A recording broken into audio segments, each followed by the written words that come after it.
Hi, this is Ike. Today I'll be taking you through how to get the development environment set up for this channel.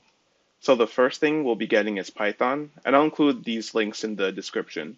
So we're going to go to the page for Python 3.8, scroll all the way down, and I'm going to get the Windows 64-bit installer.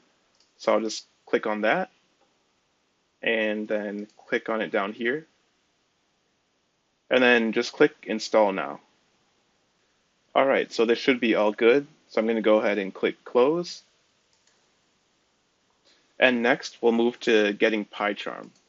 And so PyCharm is a Python IDE, which is an integrated development environment.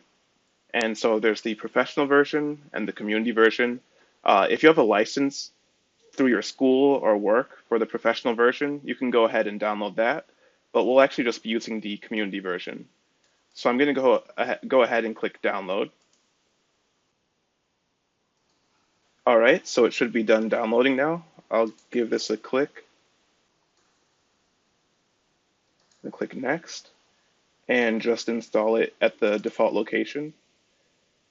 Want to create the association and install. Okay, so it just finished installing. I'm going to click Run PyCharm and click Finish. When everything loads, we'll see this main screen for PyCharm.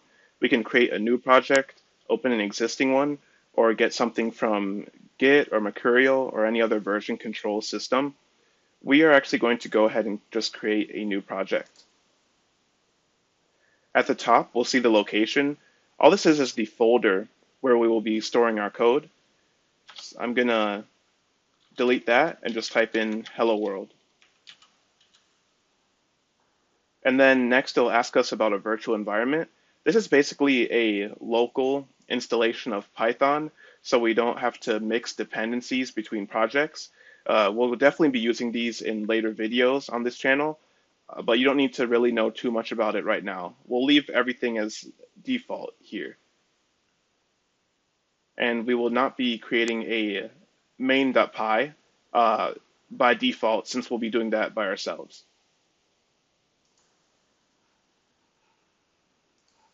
Okay, so everything on the new project is loaded.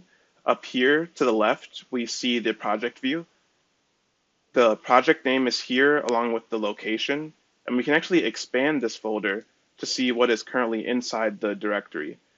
Right now, we just have the virtual environment and nothing else. So what we want to do is actually add some code. I'm going to right-click on the name of the project, go to New, go to the right, then click Python file. And we'll name this file main.py. And the .py is added automatically. Now that we have a file, we can go ahead and just print hello world. And to now run this script, we'll go to the top under Run and click Run. Press the right arrow key to see the different options. And we're just going to go ahead and run it. And there we go. We see the output hello world, process finished with exit code 0. So everything's good. So there we go.